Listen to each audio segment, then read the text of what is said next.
ओम नमः सिद्धेभ्यः। ओम नमः सिद्धेभ्यः।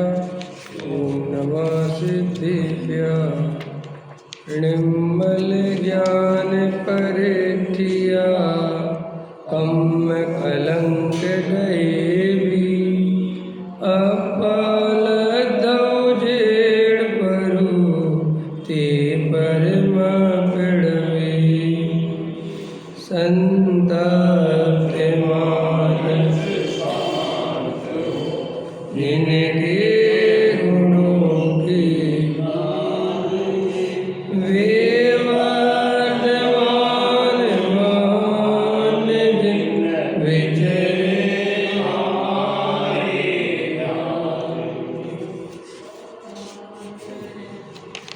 योगसार प्रवचन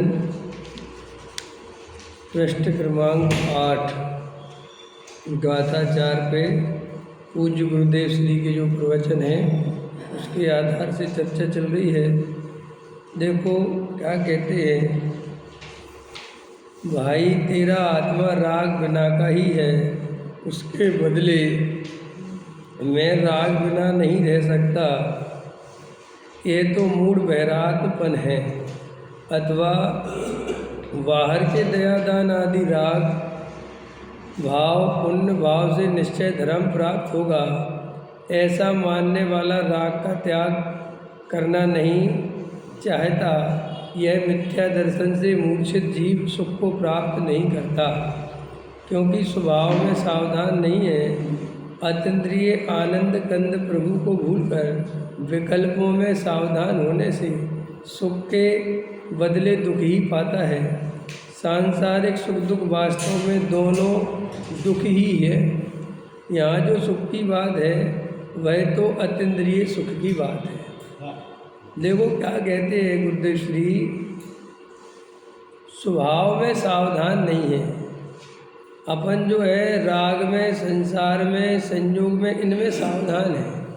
और मज़ेदार बात है, इनकी सावधानी से जीव को कुछ सुख की प्राप्ति नहीं होती। एक तो जगत का परिणमन अपने हाथ में नहीं है। जिस द्रव्य का जैसा परिणमन होना है वो वैसा होता है, लेकिन अपन रात रात खराब कर रहे हैं पर द्रव्य के चिंतन में, अनुकूल परिणमन कराने के चक्कर में, है ना। और वो परिणमन तो अपना जैसा होना है वो तो वैसा होना है, और जगत की सावधानी रख रख कर अनंत भाव बिगाड़ दिए। और अपनी सावधानी रखने से जगत में एक उद्गल परमाणु का परिणमन नहीं हुआ है। ये जो वर्तमान में अपन को लगता है ना, हमने पैसा कमा लिया, हमने मकान बना लिया, हमने बच्चे की अच्छी जगह शादी करी, हमने ये किया, अरे अपन ने कुछ नहीं किया। ये महामिथ्यात्व है। ये तो उनका जैसा परिणमन होना था वैसा हुआ है, और तेरे पुण्य का उदय था जिससे तुझे उनमें अनुकूलता भासती है। वे तो परिणमन उनके वैसे ही हुए जैसे होने थे। तुम्हें जो उनके परिणमन में अच्छा लगता है ना, वो तुम्हारा पुण्य का उदय उसमें निमित्त है, उनके परिणमन से कोई लेना देना नहीं है। अगर आज पाप का उदय आ जाए तो यही एक पंखे का परिणमन अभी सुखरूप लग रहा ना, यही पंखे का परिणमन दुखरूप लगता है। आया समझ में कि नहीं? तो जो बेटा अभी सुखरूप लग रहा है, पाप का उदय आ जाए तो वही बेटा दुखरूप लगता है।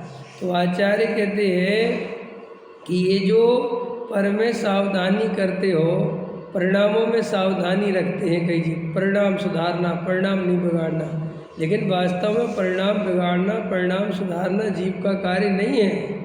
ये परिणाम अपन नहीं सुधार सकते, क्योंकि परिणाम तो तब सुधारे जाएं जब परिणाम क्या आएंगे पहले से पता हो। भाई 1 मिनट बाद क्या परिणाम आएगा वो हमें ही नहीं पता, हम सुधारें क्या, किस में सुधार करें? वो जब आ जाएगा तब सुधारने के लिए बचा क्या? नहीं समझ में आया कि नहीं साहब? परिणाम आ जाए तो कम से कम क्रियात्मक तो नहीं करना चाहिए, फिर तुम कर्ता बन गए। क्रियात्मक कर्तापन नहीं है, वो क्रियमान होगा तो होएगा और नहीं होगा तो नहीं होगा। कल अपन ने चर्चा की थी, संसार में रहना तो पूर्ण कर्तृत्व से रहना, और अगर मोक्ष में जाना हो तो कर्तृत्व अंश मात्र भी नहीं रखना, जरा सा भी नहीं रखना। मोक्ष का कर्तृत्व भी नहीं रखना, सम्यक्त का भी कर्तृत्व नहीं रखना कि मुझे ये पर्याय लानी है।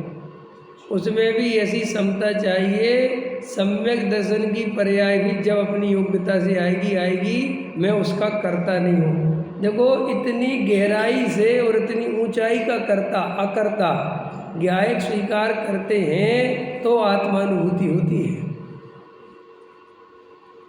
अगर अपन के अंदर वो अभी भी कर्तृत्व की किसी भी रूप में अंदर धारा चलती है, परिणाम के नाम पर, पर्यायों के नाम पर, शुद्धता के नाम पर, क्रियाकांड के नाम पर, तो अपन को आत्मानुभूति नहीं हो सकती।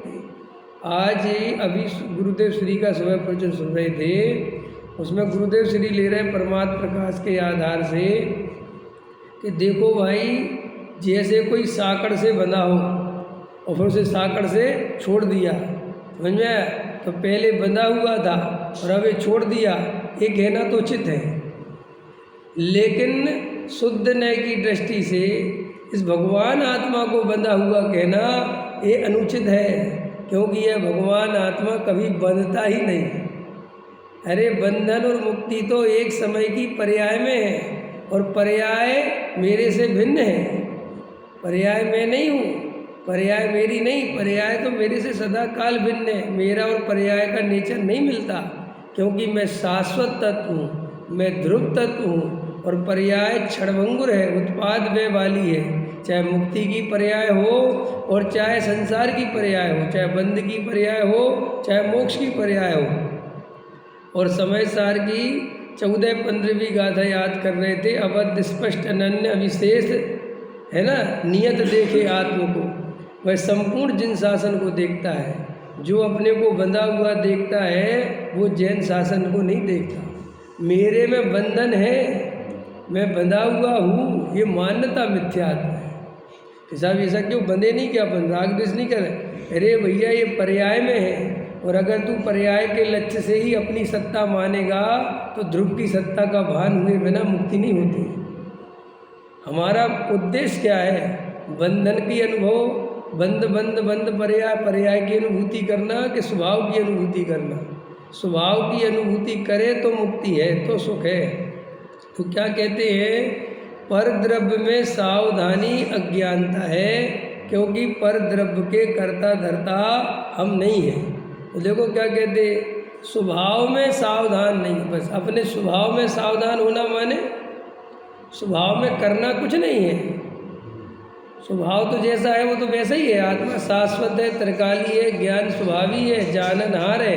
तो उसमें सावधान होना माने ऐसी दृष्टि रखना कि ये मैं हूँ, और ये पर्याय में होने वाली घटना ये मैं नहीं हूँ, ये पर्याय में होने वाले विकल्प मेरे स्वरूप नहीं है। और इतनी दृष्टि, ये ज्ञान की धारा, ये वेद ज्ञान, वह इसका नाम है सावधान।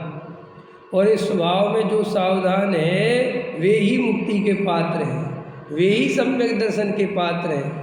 और जिन्हें अभी सम्यक दर्शन के बारे में परिणाम सुधारना, ये सुधारना है, वो करना है, क्रिया करनी है, खान पान सुधारना है, ये जो अंदर मान्यता बड़ी पड़ी हुई है, वो जीव कभी भी आत्मानुभूति नहीं कर सकता। बाहर से भले ही क्रियाकांडी धर्मात्मा दिखता है, परिणामों की चिंता करने वाला ज़्यादा धार्मिक दिखता है, लेकिन मूल में वो मूल वस्तु को नहीं पहचानता है। समझ में? तो देखो क्या कहते हैं, क्योंकि स्वभाव में सावधान नहीं है, अतीन्द्रिय आनंद कंद प्रभु को भूलकर विकल्पों में सावधान होने से। देखो मैं तो परिपूर्ण ज्ञायक भगवान आत्मा अतीन्द्रिय आनंद का पिंड हूँ। जैसे चीनी में मिठास ही मिठास, नमक में खारापन, इमली में खट्टापन, ऐसे ही आत्मा में अतीन्द्रिय आनंद। समझ में आया? आनंद कंद कंद कंद कंद, मैं आनंद के अलावा मेरे में कुछ है ही नहीं, मैं आनंद से ही भरा। ये आपको पता है आनंद कंद क्यों लिया? आत्मा का एक विशेषण आनंद कंद लिया ना, सहजानंद, आनंद कंद, ज्ञानानंद। तो ज्ञानानंद तो समझ में आता, भाई ज्ञान करता है ना आत्मा। तो ये आनंद कंद क्यों लिया है? हाँ, सुख तो एक गुण है आत्मा का, फिर भी आनंद कंद लेने के पीछे ये बहुत ज़्यादा, आनंद कंद कहने के पीछे ये प्रयोजन है कि हम आनंद के बिना एक कदम नहीं चलते। हम सबको आनंद चाहिए, सुख चाहिए, समझ में आया? हमें वास्तव में देखा जाए तो ज्ञान भी नहीं चाहिए, नहीं, अपन तो क्या चाहिए? सुख मिलना चाहिए, बस सुख मिलना। इस सारे जगत में जो एक गेवों को देखने की भी होड़ लगी है कि भाई माउंट एवरेस्ट पे चढ़ के देखना क्या है, तो उसमें भी आचार्य कहते मूल में सुख ही भासता है। समझ में आया? क्यों? आपको ये नए नए गेवों को देखने की क्यों इच्छा होती है, सोचा कभी? जब और जो गे अपन देख चुके उसको देखने की इच्छा नहीं होती, नए नए गे देखने की इच्छा होती। क्यों होती है पता है? नए गेवों को देखने में क्या सुख मिलता है बताओ? जैसे आपने कश्मीर नहीं देखी, आपने सिक्किम नहीं देखा, तो आपको वही देखना है। और हमने कहा साहब दिल्ली, बोले दिल्ली नहीं देखना, बोले इंडिया गेट, बोले नहीं देखना। और वहाँ सिक्किम वाले से पूछो तुम्हें क्या देखना है? इंडिया गेट देखना है, बराबर। अगर इंडिया गेट में सुख है तो तुम क्यों नहीं देखने जाते? तुम देखाओ ना, तुम्हारे पास में, जाओ फटाफट चले जाओ। नहीं नहीं हमें नहीं देखना, हम तो देख चुके। और उस सिक्किम वाले से कहो कि तुम्हारे सिक्किम में इतनी बढ़िया वादियाँ हैं, इतनी बढ़िया पर्वत है, तुम ये देखते हो? कहते क्या देखना इनमें, क्या?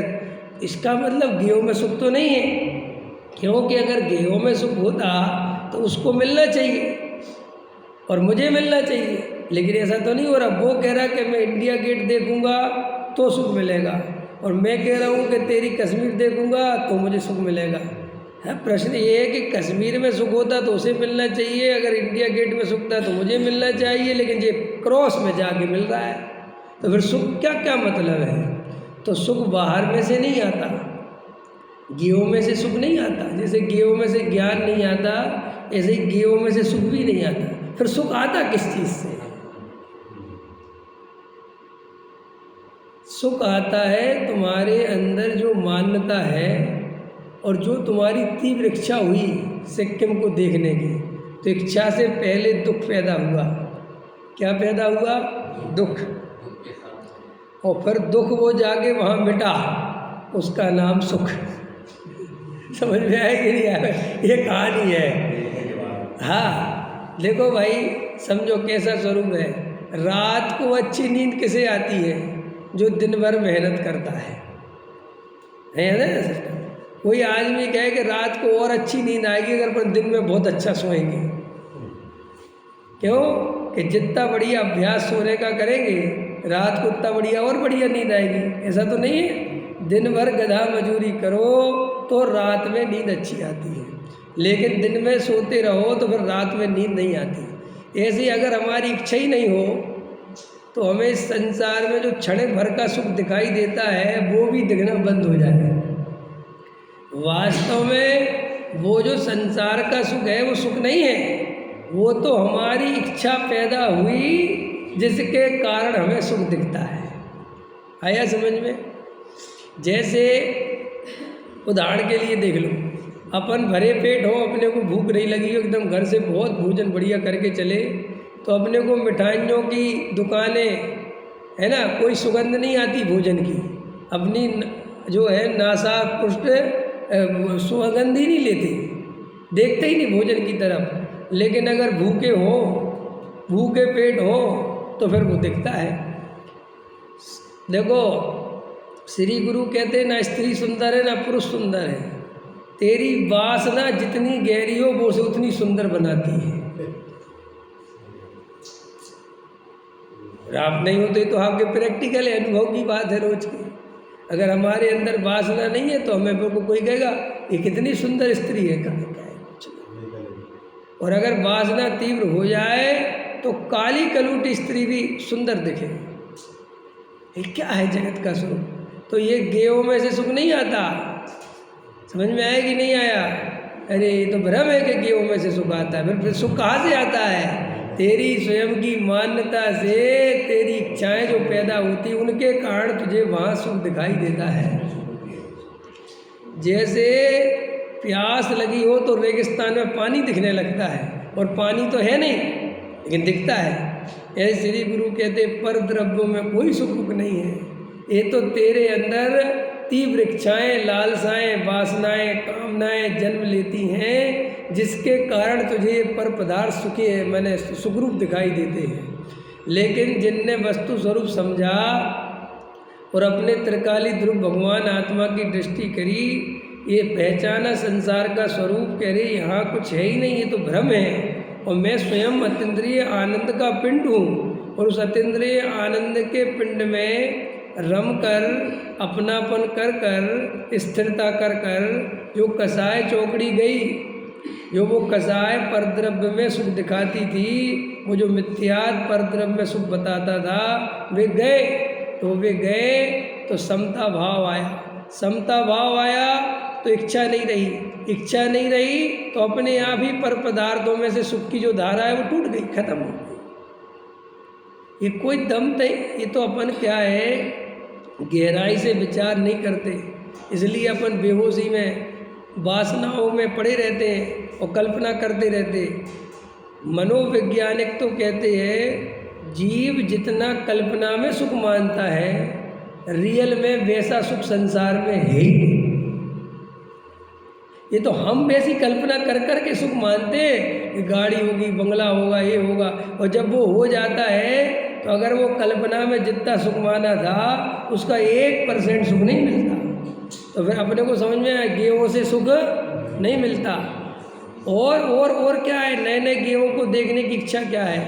आचार्य कहते हैं मूल में जाओगे तो जो नए नए गेहूँ को देखने की इच्छा है, जब अपन कोई नया गेह देखते हैं तो थोड़ी देर के लिए लीनता आती है। क्या बोले? लीनता समझ गए ना आप? थोड़ा उसमें रमना होता है, नया गेह देखा कोई तो उसमें रमना होता है, बस वो जो क्षण भर का रमना हुआ ना, उसके चक्कर में नए नए गेहूँ को देखता है, तो उसको ये नहीं पता चलता कि ये सुख आया कहाँ से। आया समझ में? जैसे आप नए कपड़े पहनते हो तो आपने सोचा कि किस बात का मज़ा आता है नए कपड़े पहनने में, कोई शरीर को तो कुछ होता नहीं है, उससे कोई शरीर में तो कोई विटामिन बढ़ते नहीं है, तो नए कपड़े पहनने में मज़ा क्या आता है? नए कपड़े पहनने में थोड़ी सी एक अट्रैक्शन बनती है, कुछ उस पर ध्यान जाता है, तो वो ध्यान जो जाता है उनमें कुछ अच्छा लग रहा है, वो फीलिंग आती है, पर इसका सुख है बस, बाकी कोई दम है ही नहीं। समझ में आया? कोई दम नहीं। और वो भी 4 लोग देखने वाले होते हैं, तो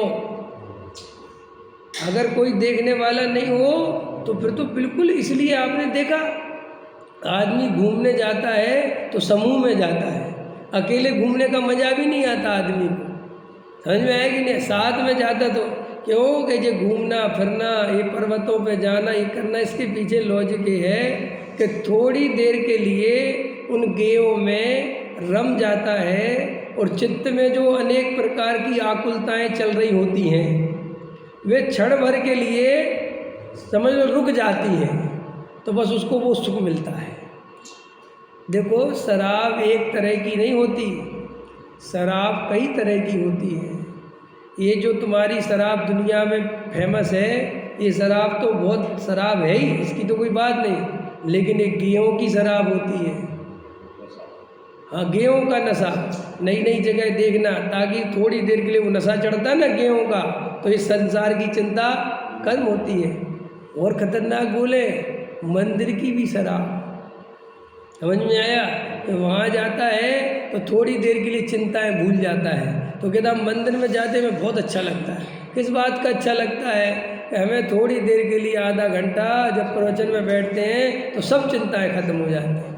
तो आचार्य कहते हैं ऐसी सब चिंताएं खत्म करने का कोई फ़ायदा नहीं है, क्योंकि ये थोड़ी देर बाद बाहर निकलते ही फिर पैदा हो। ये सारी दुनिया सिनेमा देखने जाती है, आपने कभी सोचा इन फिल्मों में फूहड़ता के अलावा, पागलपन के अलावा आज के समय में क्या दिखाते हैं? फिर भी जाते हैं। मोबाइल हाथ में आ गया तो भी जाते हैं।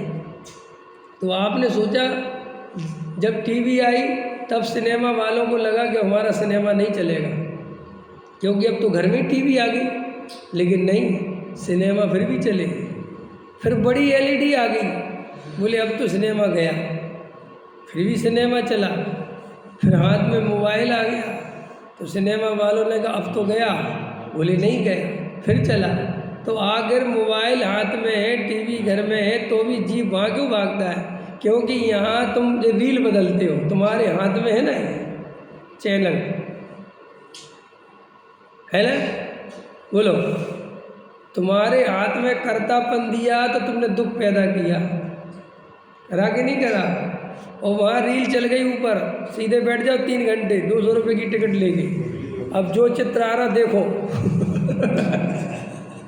आया समझ में? बदलने का कोई झंझट नहीं। तो देखो आदमी को बहुत मजा आता है। सच बात बता रहे, कर्ता के बिना जी के तो देखो, अकर्ता होके तो देखो, जियो, सर्वज्ञ देव पे भरोसा करके तो देखो। जो जो देखी वीतराग ने वैसा ही सब कुछ होना है, ये मानकर देखो तो फिल्म पहले ही बन चुकी है, समझ में आया? उसमें कोई फेरफार नहीं कर सकते, ऐसा मान के देखो तो। डॉक्टर साहब ने तो ये तक कहा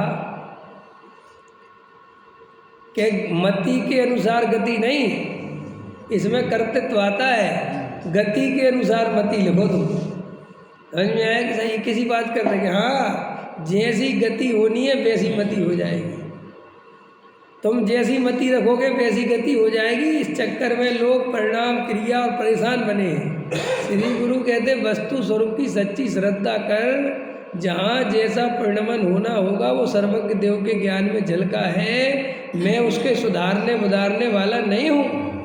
अगर मुझे गारंटी, देखो भाई डॉक्टर साहब ऐसा समझाते थे, नित्य निगोदिया निगोद में है, इसमें उसका क्या अपराध है? भाई निगोदिया जीव है ना, निगोदिया जीव, वो तो निकला नहीं ना आज तक नित्य निगोद से। तो जब नित्य निगोद से नहीं निकला तो उसने क्या गलती करी बेचारे ने, बता?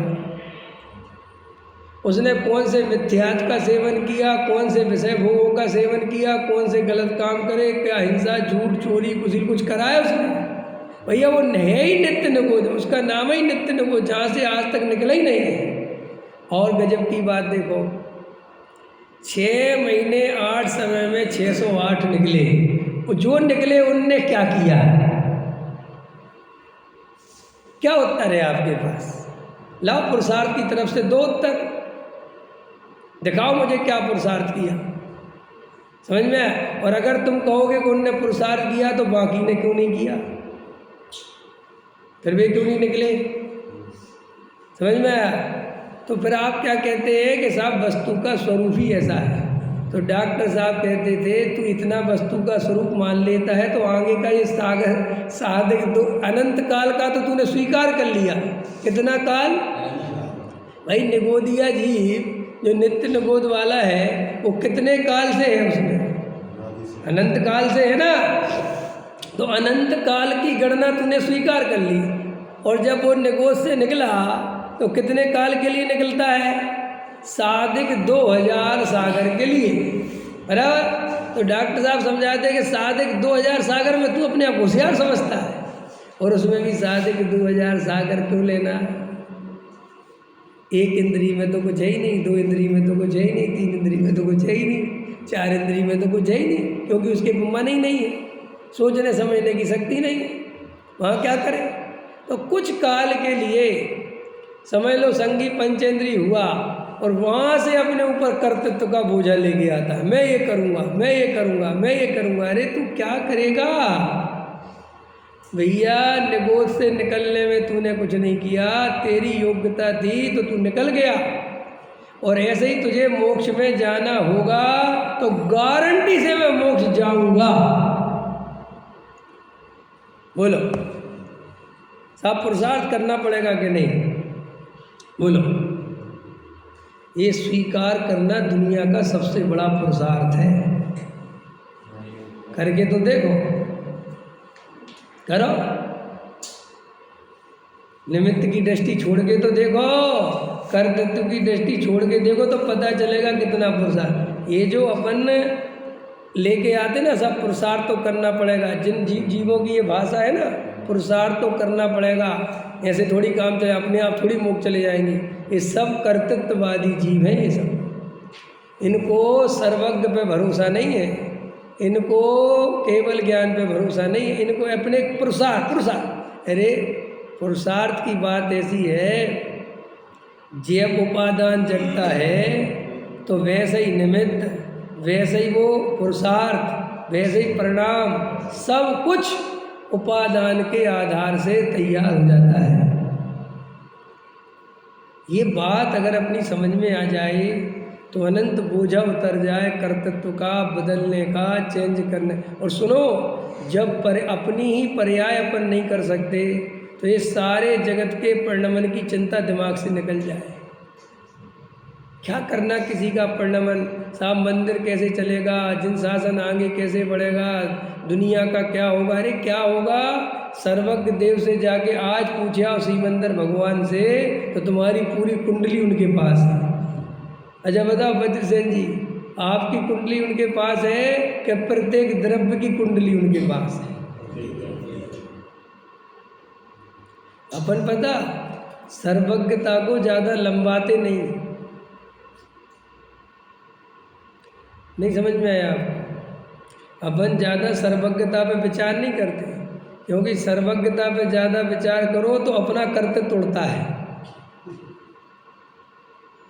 और इसे तो अपना कर्तव्य तोड़ाने में बहुत डर लगता है, भय लगता है, क्योंकि इसे भगवान से ज़्यादा अपने करने पे भरोसा है। हम आपसे कह रहे हैं कि आपके भाग्य में उदय प्रमाण जो आना है वो आएगा, आपके कुछ नहीं करना है। इसको ऐसा लगता है ये पराधीनता है, करेंगे तो आएगा, व्यापार तो करना पड़ेगा। ठीक है पंडित साहब, आएगा तो अपनी योग्यता लेकर करना तो पड़ेगा। ये मिथ्या आदमी है, करना पड़ेगा। ये भाषा क्यों लेके आता है करना पड़ेगा? अरे जैसा परिणमन होना होगा वैसा होगा, ये भाषा क्यों नहीं लाता? करना पड़ेगा, करना पड़ेगा। अपने सिर पे बोझा क्यों रखता है?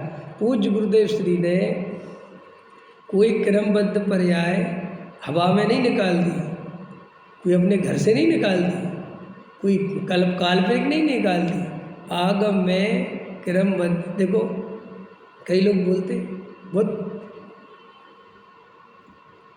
कि पूज्य गुरुदेव कांजी स्वामी ने एक क्रमबद्ध पर्याय जो है एक शास्त्रों में है ही नहीं। जब मिलेगी आपको, ये तो क्रमबद्ध शब्द ही नहीं है, तो क्या शब्द है? क्रम नियमित पर्याय। तो डॉक्टर साहब ने इसलिए बोले ना क्रम नियमित पर्याय के, चलो तुम्हारा खुश कर दो भाई, तुम्हें क्रम नियमित पर्याय शब्द पसंद है ना, चलो वो रख लो। लेकिन एक बात बताओ, क्रम नियमित पर्याय कहने से क्या क्रमबद्ध का स्वरूप बदल जाता है क्या? है भाई, क्रमबद्ध पर्याय हमने, चलो तुम कहते क्रम नियमित लिखा, तो क्रम नियमित पर्याय का स्वरूप बदल जाता है क्या? भाई पजे कि नहीं क्रम से पर्याय होंगी, तो बोले साहब क्रम से होंगी माने एक के बाद एक तो होंगी, लेकिन ये निश्चित नहीं है कि इसके बाद ये होगी। पर्याय तो कोई भी हो सकती है, माने 5वें नंबर की पर्याय पहले नंबर पे नहीं आ सकती, आएगी तो 5वें नंबर पे, लेकिन यही पर्याय ऐसे ही आएगी ये नहीं। अगर हम पुरुषार्थ करें तो स्वर्ग की पर्याय आ रही होगी, और हम पुरुषार्थ करें मैंने विपरीत, मैंने हम नरक जा रहे हों और हम पुरुषार्थ करें तो हम मोक्ष चले जाएंगे। समझ में आया? हम चाहें तो त्याग व्रत क्रिया से अपने परिणाम सुधार सकते हैं, हम ब्रह्मचर्य व्रत ले लें तो हम काम वासना के परिणाम से मुक्ति मिल सकती है। ऐसी बहुत लोगों की मान्यता भरी पड़ी है, लेकिन ऐसी मान्यता वालों को आज तक मुक्ति नहीं मिली। गजब की बात है, जिनके अंदर ये जरा सी भी मान्यता है कि हम परिणाम सुधार सकते हैं, हम क्रिया सुधार सकते हैं, हम ये कर सकते हैं, उन्हें कभी आज तक मुक्ति नहीं मिली। ये जो मुनिव्रत धार अनंत बार ग्रेव उपजायो, ये पूरी इसी की कहानी है कि इस जीव ने ये माना कि मैं साधु बन के मुक्ति को लूँगा, मैं नहीं पढ़ूंगा विषय भोगों में, घर गृहस्थी में। तो पुरुषार्थ किया ना उसने। अच्छा बताओ, आप लोगों से पूछता हूँ, देखो क्या जवाब देते हो। मुनि बनने का पुरुषार्थ किया कि नहीं? बता, मुनि बना ना वो, तो उसने त्याग, व्रत, संयम, व्रतशील, संयम 28 मूल गुण पाले कि नहीं पाले?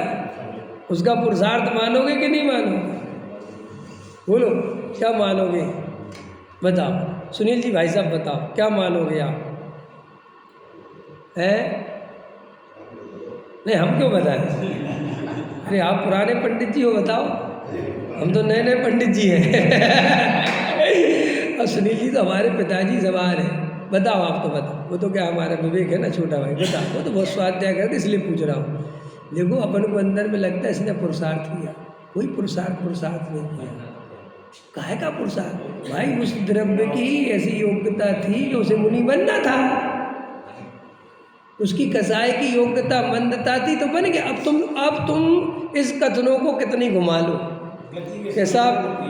शुक्ल लेस्या थी कर्म निमित्त से, कसाय बिल्कुल मंद थी, बिल्कुल ठीक है। और साहब उसने पुरुषार्थ किया, ये तुम्हें जो कहना हो कहो, लेकिन सर्वज्ञ देव से अगर अनंत काल पहले पूछते कि ये जो विवेक नाम का व्यक्ति है, ये जब आज से इतने काल बाद मनुष्य होगा तो ये क्या करेगा? तो बोलेंगे ब्रह्मचर्य व्रत लेगा। शादी नहीं करेगा। तो बोले साहब मुक्ति होगी? नहीं, मुक्ति नहीं होगी। तो बता पाते कि नहीं बता पाते?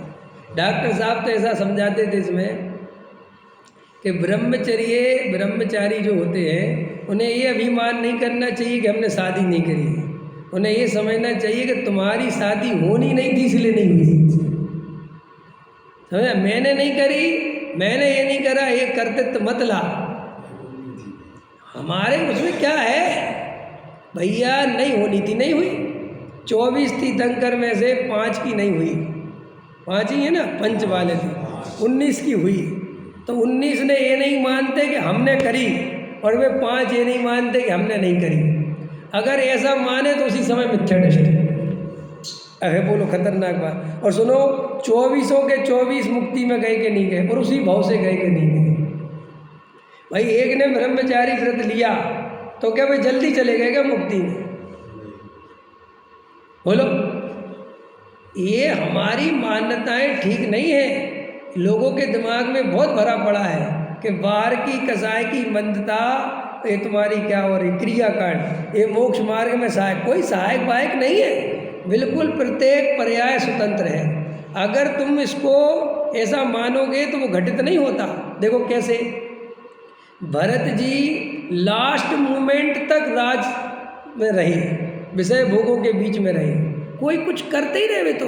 और समझ लो 2 घंटे पहले, उदाहरण दे रहा हूँ मैं, तो घंटे ही पर पहले लिखा शास्त्रों में, तो मैंने कपड़े उतारते उतारते मोक्ष हो गया। तो उनने कौन सी मंदता करी? क्या करा? कुछ करा ही नहीं, वो तो सब हो गया उधर।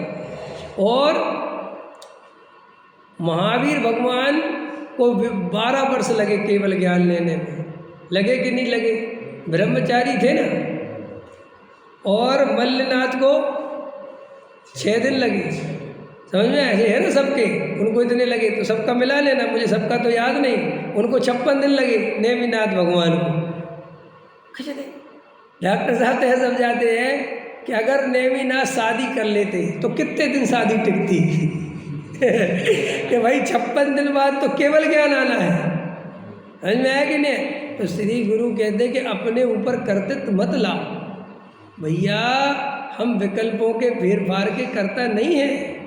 ये बहुत सारे समझ लो जो गुरुदेव श्री के या तत्व ज्ञान के जो समझ लो नहीं समझते, मित्र पक्ष है, क्रमबद्ध पर्याय नहीं मानते, विरोध करते हैं, वे कहते हैं कि साहब ये सब कुछ निश्चित है, सब कुछ निश्चित है, पाप करते रहे। तो तुम्हें ये पाप करने की भावना क्यों आती है? बात सुनिए, ऐसा समय एक मिनट, ऐसा बहुत अच्छा कल मैं पढ़ रहा था कि साहब पुण्य को ये कहेंगे तो लोग आप पुण्य छोड़ देंगे। तो गुरुदेव श्री कह रहे हमने पुण्य के हे कहने के पहले पाप को हे कहा है, तुझे वो छोड़ने की बात क्यों नहीं आती तेरे दिमाग में?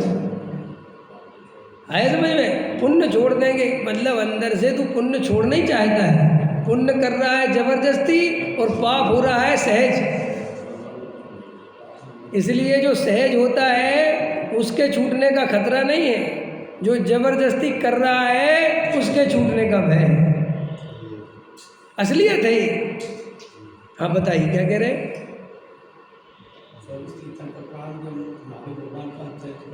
हाँ तो उसमें उनके माता पिता ने कहा कि बेटा आप हमने कन्याएं देखी, शादी करो और नहीं करो। हाँ तो वो कहते नहीं मुझे नहीं करना।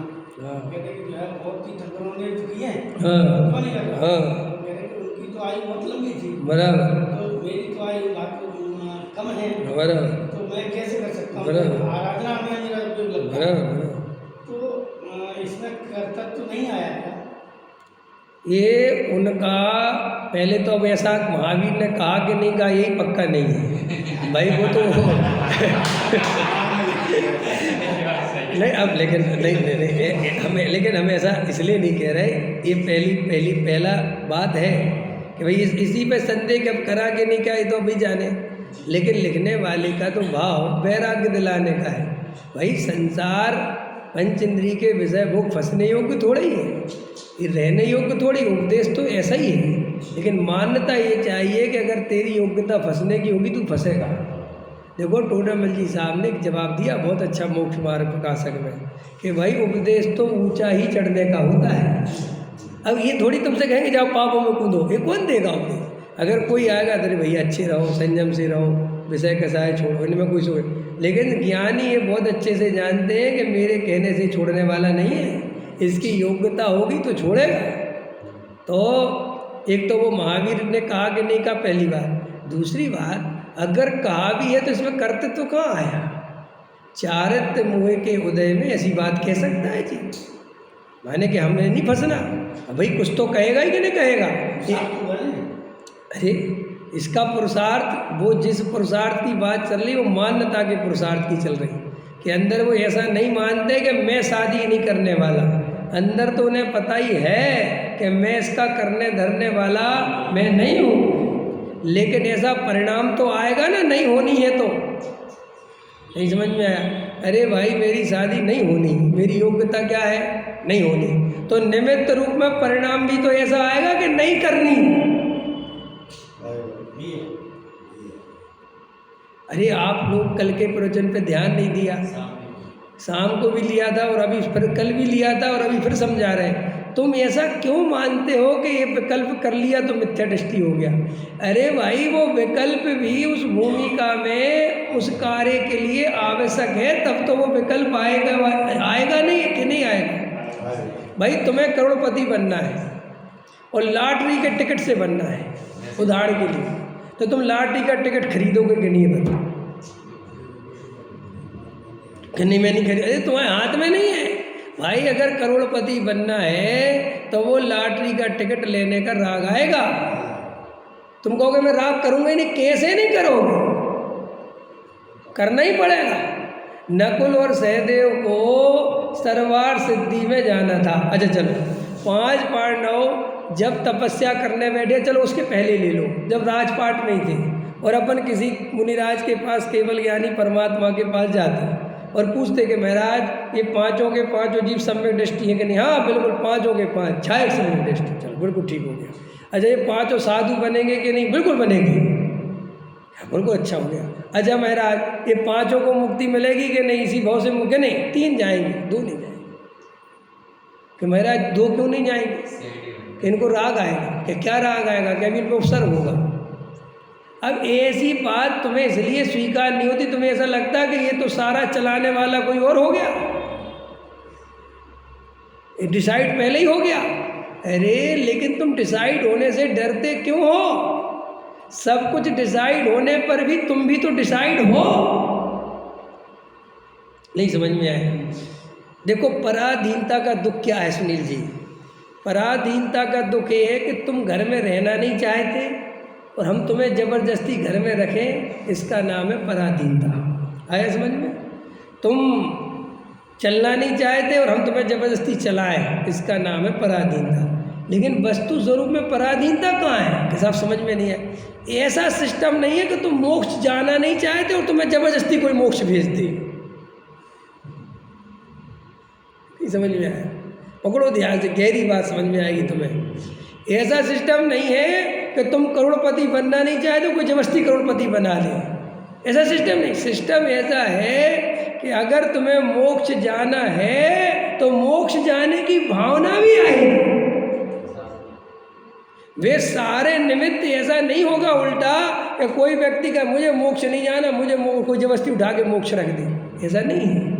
हमें जो आत्मा अच्छा लग रहा है, हमें जो स्वाध्याय अच्छा लग रहा है, हमें जो तत्व की बात अच्छी लग रही है, तो इसलिए कि हमारी पात्रता मोक्ष में जाने की है, हम ऐसी योग्यता लेकर आए हैं, तभी ये बातें हमें अच्छी लग रही हैं। अगर हमारी योग्यता उस जाति की नहीं होती तो हमें ये तत्व ज्ञान की बातें अच्छी लगती ही नहीं। में आया कि जो है सम्यक दर्शन प्राप्त करने से पहले तुम सोचे लिए, अगर तुझे सम्यक दर्शन प्राप्त हो गया तो तू नहीं जाना चाहेगा तब कुछ तुझे जाना।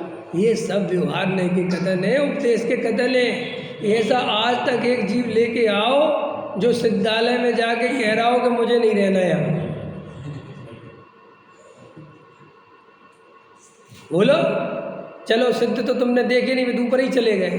भाई यहाँ पे इतने सारे विद्यमान 20 तीर्थंकर हैं कि नहीं, वे जाके कहते हैं यार हमें नहीं रहना, हम तो चले वापस।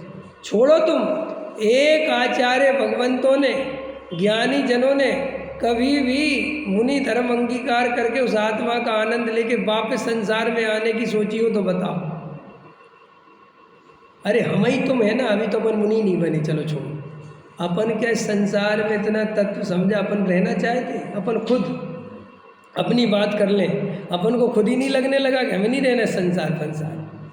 भाई साहब, जिसकी चर्चा सुनकर संसार का रस उड़ जाता है, अगर वो चर्या में आ जाए, समझ में आया, तो भाई साहब संसार तो फूटी कोड़ी न सुहाए। रहना किसे संसार में, महादुख सागर है, कोई दम नहीं संसार। साहब आपका बहुत अच्छा है, हमारा कुछ नहीं है। हमारी योग्यता प्रमाण देखो, पंचम काल के जीवों को मोक्ष नहीं होगा, समझो आप। तो साहब पंचम काल में कोई ऐसे जीव ने मोक्ष जन्म ले लिया जिसको मोक्ष जाना हो तो ले गई नहीं। स्वरूप तो देखो कितना ज़बरदस्त है। देखो चाइना का जैसा चेहरा है वहाँ के व्यक्ति का, साउथ अफ्रीका वाले का जैसा चेहरा है, वैसा आदमी यहाँ पैदा हो जाए तो कुछ कर्म ऐसा आ जाए, अरे भैया आते ही नहीं। कर्म सिस्टम ऐसे बने हुए, ऐसी विपरीतता नहीं है वस्तु स्वरूप में कि अमेरिका में अफ्रीकन पैदा होने लग जाए और अफ्रीकन में अमेरिकन पैदा होने लगे, ऐसा होता ही नहीं। तो सिस्टम ही बना कि वो जिस द्रव्य क्षेत्र काल भाव में जहाँ का जीव है वो वैसी योग्यता वाला आत्मा वहीं जन्म लेगा। आया समझ में? हमने इस द्रव्य क्षेत्र काल भाव में जो जन्म लिया है ना, ये हमारी योग्यता थी, तो उस योग्यता के हिसाब से वैसे ही बंधन वैसे ही होता है। आपको लगता है जैसा बंध था वैसा होता है? नहीं, जैसी योग्यता थी वैसा होता है। अरे यही बात स्वीकार करके तो मुनिराज 11वें गुणस्थान से पहले में आ जाते हैं, तो बिल्कुल डिप्रेशन में नहीं जाते। ना पागल हो जाए कोई आदमी पहले गुणस्थान में आ जाए 11वें से, कहेगा बाप रे बाप, मैं तो सब लुट गया, मैं तो बेकार है और मुझे नहीं करना ऐसा धर्म है। ये कोई सब सिस्टम है। अच्छा बताओ, तुम में दम हो, तुम जितने बैठे बताओ 11वें गुणस्थान वाले की क्या गलती है? बताओ, दिखाओ। अगर दिखा सको तो जो कहो वो हार जाओ। बताओ 11वें गुणस्थान वाले का पहले में आने की क्या गलती है? क्या करा बेचारे ने? क्योंकि 11वें गुणस्थान का नाम तो उपशांत मोह है, और उपशांत मोह माने पूर्वी तरह की हो गया। वहाँ परिणाम कुछ है ही नहीं। वहाँ वो भैया नीचे कैसे आ गया? उसमें सीधा लगा है ग्रंथ में गए मोह का उदय आ गया। तो ऐसा कर्म ही फिर तो वही हो गया ना, कर्म चलावे कर्म रुलावे, हमें नहीं करना धर्म, हम तो पहले में आ गए। कुछ नहीं होता ऐसा कुछ भी। मुनिराज पहले में आ गए, शांति से ठीक है। वहाँ 11वें गुणस्थान का तीन्द्रिय आनंद चल रहा था, अब मिथ्यात्व की भट्टी में आ गए। देखा, समझा, बिल्कुल स्वाद बदल गया, कड़वा स्वाद आ गया। समझ लो मुंह में मिश्री घुल रही थी, बढ़िया रसगुल्ला चल रहा था, बढ़िया आनंद चल रहा था, और इतने में कोर में कड़वापन आ गया। कोई ऐसा कड़वी चीज़ खाई, अरे क्या है, ऐसा आता कि नहीं आता? जैसे कभी होता ना दाल खा रहे कंकड़ आ गए, अरे क्या है। ऐसे ही कहाँ 11वें गुण स्थान की उपशांत मोह समता भाव वीतरागता का आनंद, और कहाँ एकदम से पहले में आ गए। अब पहले में आ गए तो बिल्कुल अपने जैसे हो गए, एकदम सब उड़ गया, सब खत्म। जैसे डाटा उड़ जाता है ना मोबाइल में से ऐसे बिल्कुल ब्लैक, ऐसे उड़ गया सब, कुछ समय चला गया। भाई समय दर्शन बचता, कुछ तो बचता, कुछ ही नहीं बचा, बिल्कुल एकदम। ऐसी स्थिति में वो जीव वापस चला जाता है, ये आश्चर्य की बात है कि नहीं? अब इन बातों को या तो झुटला दो तुम अपने कर्तव्य के चक्कर में कि नहीं साहब ऐसा। देखो भाई, मनमानी मत करो, जिन वाणी में जैसा लिखा है वैसा स्वीकार करो, यही मोक्ष मार्ग का पुरुषार्थ है। एक क्रमबद्ध पर्याय कोई हमने घर से नहीं चलाई, क्रमबद्ध पर्याय का तोड़ कोई दुनिया में निकाल नहीं पाया। सबने कोशिश करी कि क्रमबद्ध सही नहीं है करें, लेकिन कोई इसको तर्क वितर्क से क्यों सर्वद्रव गुण पर्याय केवलम, जब केवली भगवान, अब ये तो आगम में जगह जगह लिखा है कि केवली भगवान भूतकाल की, भविष्य काल की, सभी द्रव्यों की, सभी पर्यायों को एक साथ एक समय में जानते हैं। अब ये क्या करें? तो भाई साहब, जो पर्याय हैं नहीं उनको जानते कैसे हैं? तो प्रवचन सार में उत्तर दिया कि अगर जो पर्याय हैं और उन्हीं को जाने तो ऐसा केवल ज्ञान फिर कोई काम का नहीं, फिर उस ज्ञान की क्या दिव्यता रही, फिर वो क्या है, फिर तो ऐसा ही हो गया वो ज्ञान। समझ में आया कि नहीं आया? और भूतकाल में जो पर्याय नष्ट हो गई उनको भी नहीं जाने तो क्या मतलब? अगर वर्तमान पर्याय को ही जाने जो है तो वो तो हम ही सर्वज्ञ पर, कैसे तो हम ही जानते हैं। तो वहाँ कहा नहीं, भूतकाल में जितनी पर्याय सबको जानते, भविष्य में सबकी जानते। और मज़ेदार बात है, इससे ही मुक्ति मिलती है कि क्यों? ये बात स्वीकार करने से कर्तृत्व का बोझ हटता है। दुनिया की चिंता दिमाग से निकल जाती है, संयोगों की चिंता निकल जाती है, कर्तृत्व उड़ जाता है और ज्ञायक भाव बचता है। और ज्ञायक भाव बचता है तो ज्ञायक ही ज्ञायक रह जाता है बस। फिर वो परिणाम से जो ममत्व, कर्तृत्व, भोक्तृत्व चल रहा था, वो परिणाम मेरा ही नहीं, परिणाम का कर्ता भोक्ता मैं नहीं। ये बात उस क्रमबद्ध के निर्णय में उसे समझ में आती है।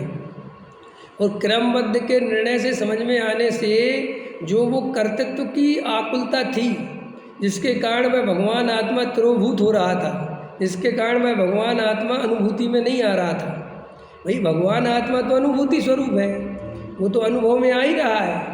कल रात की चर्चा थी ना, समय सार की 160 नंबर की गाथा चल रही ना रात में, तो उसमें चर्चा थी ना, सबके स्वभाव को जानता है। कैसा स्वभाव वाला? सब ज्ञों को जानने के स्वभाव वाला, अपने को नहीं जानता। ये आश्चर्य है। ये कल था ना। तो यह भगवान आत्मा माने मैं सबको जानता हूँ और अपने को नहीं जानता। तो प्रश्न है कि अपने को क्यों नहीं जानता? भाई प्रश्न है कि हम अपने को क्यों नहीं जानते? सोचो, आप अपने अंदर बैठे अपन लोग, बोलो रुचिन जी, अपने को क्यों नहीं जानते? आप आत्मा हो, ये बात आपने समझ ली, और आत्मा जानता देखता ही विषय, फिर आत्मा अनुभव में क्यों नहीं आता? अतीन्द्रिय आनंद क्यों नहीं आता? निर्विकल्प अनुभूति क्यों नहीं? तो देखो, निर्विकल्प अनुभूति उसका नाम क्या है? तो निर्विकल्प अनुभूति का विरोधी कौन है? निर्विकल्प अनुभूति का विरोधी दुश्मन कौन है? विकल्प। भाई विकल्प जाल रहेगा तो निर्विकल्प की अनुभूति नहीं होगी। अब प्रश्न करो, ये सारे विकल्पों की पैदावार होती कहाँ से? आचार्य कहते उस कर्तृत्व से, अज्ञान से, कि मैं करने वाला। बस इतनी सी तो बात है। अगर ये बात समझ में आ जाए कि मैं करने धरने वाला हूँ ही नहीं, कैसा वो विकल्प, अरे विकल्प ही मैं नहीं, ये भी करता, तो बस खत्म, सब छूट गया। फिर बचा क्या? भगवान आत्मा। फिर वो भगवान आत्मा बिल्कुल दिखाई देने लगा तो अनुभव में आ गया। यही तो मुक्ति का मार्ग है। कहो नहीं हो तो तुम आज प्रैक्टिकल करके देख लेना। तुम कहोगे कि हाँ बिल्कुल सच्ची बात है, मेरे को कुछ करना ही नहीं है, मैं तो बैठा हूँ, कैसा मैं बैठा हूँ कि मैं बैठने वाला भी नहीं। समझ में आया? अरे गजब की बात। मैं तो श्री गुरु कहते ही ऐसा हटा दे बिल्कुल। सब चीज़ हटा दूँ। तू तो बस ज्ञाता दृष्टा वाली परिणति में खोजा रह जा, ये धर्म है बस। ये क्या है, ज्ञानी प्रमादी नहीं होते तो साधीन भी नहीं होते। हाँ बराबर, ज्ञानी प्रमादी नहीं होते, पर द्रव्य का कर्ता मानना यही सबसे बड़ा प्रमाद है। मैं पर द्रव्य में हेर फेर कर सकता हूँ, ये सबसे बड़ा प्रमाद है। और मैं किसी का कुछ नहीं कर सकता, ये स्वीकार करना सबसे बड़ा पुरुषार्थ है। समझ में आया? क्रियाकांड करना पुरुषार्थ नहीं है, क्रियाकांड का कर्ता मानना तो महाप्रमाद है। कुछ दम नहीं। देखो फिर हमने आपको शुरुआत कहाँ से कर दी थी? आनंद लेना है ना अपने को, आनंद कंद जिनेंद्र। तो आनंद कंद जिनेंद्र बनना है ना, तो आनंद कंद कैसे बनोगे? जब ही बनोगे जब अपने ऊपर बिल्कुल भार नहीं रखोगे। मैं कई दफ़े उदाहरण देता हूँ, 1000 दफ़े उदाहरण देता हूँ। स्वचलित व्यवस्था में आनंद है, कर्तृत्व व्यवस्था में आनंद नहीं है। और आप इसका प्रत्यक्ष उदाहरण है, आप कभी भी रेड लाइट पर जाना, जिस दिन रेड लाइट खराब हो जाए और पुलिस वाला खड़ा हो जाए, उस दिन देखना व्यवस्था बिगड़ती है। जबकि रेड लाइट जड़ है और पुलिस वाला चेतन है। बोला तो भाई चेतन को अच्छी व्यवस्था बनानी चाहिए ना, चेतन बनाने वाला है। लेकिन चेतन अच्छी व्यवस्था नहीं बना पाता, क्योंकि रागी द्वेषी है ना, इसके दिमाग चलता है। ये देखता है 20 गाड़ियाँ आ गई और यहाँ पे 5 आई, निकल जाओ निकल जाओ। समझ में? इस चक्कर में वो और निकलता जाता है, और यहाँ पे जाम इकट्ठा होने लगता है, फिर ये बड़बड़ाने लगते, फिर यहाँ के बड़बड़ाने लगते। लेकिन रेड लाइट बेचारी निर्विकल्प है, उसमें कोई विकल्प नहीं।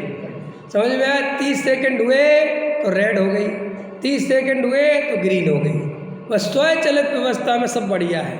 आया समझ में? फिल्म देखने गए, तुम्हारे हाथ में कुछ भी करना नहीं है, सो तुम फिल्म का मज़ा लेते हो, और तुम्हारे हाथ में वो फिल्म वाला रिमोट दे दे कि तुम्हें जहाँ फॉरवर्ड करनी हो फॉरवर्ड कर लेना, जहाँ गाना निकालना हो गाना निकाल लेना। समझ में आया? बस समझ लेना वहाँ से फिल्म का मज़ा बिगड़ा। इसलिए देखो फिल्म वाले अंधेरा भी कर देते हैं ताकि तुम्हारा पड़ोसी की भी शक्ल ना दिखे तुम्हें। ये आपको पता नहीं, ये सब मनोविज्ञान है। क्यों उजाला करके दिखाओ फिल्म, क्या दिक्कत? वो कहते नहीं, मोबाइल की लाइट भी नहीं चलना चाहिए। क्यों? क्योंकि हमारा एक ही जगह मन एकाग्र होना चाहिए। देखो यही तो आत्मानुभूति की विधि है, और क्या विधि है? यही विधि है, मन एकाग्र करा एक पर्दे पे, बिल्कुल आजू बाजू सब भूल भाल गए। समझ में आया? अब जो आ रहा है इसका मैं करता नहीं हूँ, बस ज्ञाता हूँ। क्या करोगे वहाँ? है जो आ रहा है मैं इसका करता नहीं, मैं क्या, तो बस फिल्म का मजा आने लगता है। और अगर उसका करता बन जाए कि ये थिएटर तो मेरे ही बाप का है, आज तो 500 टिकट बिक गई और एक टिकट 500 रुपये की, आज तो मज़ा आ गया, आज तो इतना पैसा मिल गया। उसमें अगर टिकट वो क्या कहते थिएटर का मालिक बैठे तो उसे फिल्म देखने का मज़ा नहीं आ सकता। क्यों? उसके दिमाग में तो रहेगा इतनी कुर्सी खाली पड़ी, हाँ इतनी कुर्सी खाली पड़ी। समझ में आया कि नहीं आया? यही तो गजब गजब की बात है भैया। श्री गुरु कहते जैसे लोक में कर्तृत्व छोड़े बिना मजा नहीं आता। जितना कर्तृत्व उतना दुखी, जितना कर्तृत्व उतना दुखी, और अकर्ता उतना सुखी। मस्त। मैंने कल आपको बताया था गरीब आदमी बहुत मज़ा लेता है बड़े आदमी के मुकाबले, क्योंकि बड़े आदमी के भय बहुत है। अनुकूलता भोग ली ना तो प्रतिकूलता का भय बहुत लगता है। देखो वस्तु स्वरूप को गहराई से समझे। देव गति का जीव एक इंद्रिय की पर्याय में चला जाता है, जबकि देव गति का जीव अगर व्यवस्था से देखा जाए तो एक इंद्रिय की पर्याय में नहीं जाना चाहिए। क्योंकि देव जो है कोई विशेष कसाय नहीं करता बेचारा, वहाँ कोई हिंसा झूठ चोरी कुछ है ही नहीं, एकदम व्यवस्थित व्यवस्था है। कंठ से अमृत जर जाता है, ना कोई आर्त रोध ध्यान है, ना कुछ, बस शांति से रहते हैं। समझ में आया कि नहीं आया? और बढ़िया है। अच्छा खाने पीने मिलता है बढ़िया, पर ठीक है बस कोई बात, लेकिन वो कहते हैं कि वो देव एक इंद्री की पर्याय में चला जाता है। और वो जो नारकी है वो दिन भर मार काट के अलावा कुछ है ही नहीं, मारो काटो मारो काटो। नरकों में लिखा ना कि नरकों में कैसी शब्द सुनाई देते हैं, तो केवल रुदन, क्या सुनाई देता है? रुदन समझते हो? रुदन समझते हो नहीं? रुदन माने जैसे किसी के घर में कोई मर जाए तो सारे घर के रुदन मचाए, रोते ना बहुत तेज तेज। तो उस गली से अपन गुजरते हैं तो अपन कहते क्या हो गया, तो कहते इसका बाप मर गया। अरे तो रुदन समझे, ऐसे नरकों में चीख चिल्लाहट, रुदन रुदन, बचाओ मारो बचाओ, यही आवाज़ें सुनाई देती है। ऐसा वो नरक का नारकी श्री गुरु कहते हैं कि उपसंगी पंचेंद्री होता है। जो हो गया था क्या क्या है ये सब? तो बोले वो देव गति में अनुकूलता भोगते भोगते इतना भयभीत और इतना कमज़ोर हो जाता है कि जब उसे मरने का टाइम आता है तो घबराता है, ये मैं मर गया, ये सब छूट जाएगा, ये मैं कहाँ जाऊँगा। ऐसे महा आत्रोध ध्यान करके एक इंद्री की पर्याय में रहता है। और देवगति वाला तो पहले से डंडे खा रहा है, सो वो मरते समय तो वो कहते अच्छा मरो चलो निकलो सो जाए, तो उसको कहते संगी पंचेंद्री है। ऐसे ही अपन लोग भी जितना पैसे वाला आदमी होता है जितना उसे मरने का भय बहुत लगता है। जैसे गरीब आदमी से तुम देखना, जैसे ठेले पे छोले भटूरे खाते रहेंगे, गंदा संदा खाते रहेंगे, समझ में आया? हमें लेबर होती ना फैक्ट्री की, कुछ भी ला के खा लेंगे, बोलेंगे क्या खा रहे हैं, तो पता वो सीधे मुंह पे बोलते भाई साहब आप चिंता करो, पैसा आपके पास है, हमारे पास कुछ नहीं। जीते रहते कुछ नहीं, शराब पी रहे हैं वो बूढ़ा शरीर पे कोई गिर रहा है, क्या कर रहा है, कुछ नहीं, मर जाएंगे। ऐसे जीने का फायदा भी क्या है? अब बोलो, और हम पंडितों से दिखवाते फिर हमारा आयु कर्म कितना है। गरीब आदमी कभी नहीं दिखवाता। गरीब आदमी अगर पंडित के पास जाए तो ये तो कभी पूछते ही नहीं कि कितना जीऊँगा, वो तो कहता पंडित जी ये बता दो पैसा मिलेगा कि नहीं। और अगर पंडित जी ने कह दिया पैसा नहीं मिलेगा, तेरी आयु बहुत है, तो कहता अभी मर जाओ, आयु का करूँगा क्या। एक आदमी ने अपने यहाँ एक नौकरी करता है एक लड़का, तो उससे कहा कह रहे भाई शादी कर ले। तो उसने कहा मुझे तो नहीं करनी कोई शादी वादी, क्या करूँगा शादी करके, क्या शादी में। अरे बोले शादी नहीं करेगा तो तेरी संतति आगे क्या बढ़ेगी। तो बोला मेरा बाप आगे बढ़ा के संतति, हमें क्या मिल रहा। कोई हम राजा महाराजों की औलादे थोड़ी है जो वंश की चिंता करे, है नहीं समझ में, हमें मिला क्या। श्री गुरु कहते इस संसार में ये जितनी तुम अनुकूलता की भावना भाते हो ये तुम्हें उतना भय लेके आती है। जितना जीव अनुकूलता के प्रति लालायत है ना, उतनी ज़्यादा उसको प्रतिकूलता का भय लगता है। और मज़ेदार बात है, संसार तो प्रतिकूलताओं से ही बना है। यहाँ तो अनुकूलता क्षण भर की मिल जाए तो आचार्य कहते काकतालीय न्याय है ये। जैसे कौए के मुंह से रोटी छूटे और हिरण के उसके क्या लोमड़ी के मुंह में चला जाए, तो ऐसा रोज तो रोज थोड़ी होता है लोमड़ी रोज मुंह खोल के खड़ी हो जाए। ऐसे ही श्री गुरु कहते हैं कि संसारी जीव के निरंतर पाप का उदय ही रहता है। ये तो कोई कदाचित कभी कभी थोड़े काल के लिए, बहुत नहीं, पानी के बुलबुले के समान थोड़े काल के लिए, ओस की बूंद के समान थोड़े समय के लिए ये पुण्य की संपदा मिलती है और इसमें अपने को भ्रम से सुखी मानता है और फिर अनंत काल के लिए अनंत प्रतिकूलताओं के सागर में चला जाता है। तो श्री गुरु कहते हैं ये सारे जगत का कर्तृत्व उतार दे, अपने ऊपर कर्तृत्व मत रख, जिसका जैसा परिणमन होना है वो वैसा ही होगा। तू चिंता ही मत कर कि साहब विकल्प बहुत आते, तू विकल्पों की चिंता भी मत कर, विकल्पों से भी दृष्टि हटा। वे आने योग्य आने दे और ये स्वीकार करते ही वे चले जाते हैं। गजब की बात तो ये है, प्रैक्टिकल करो। सहजानंदी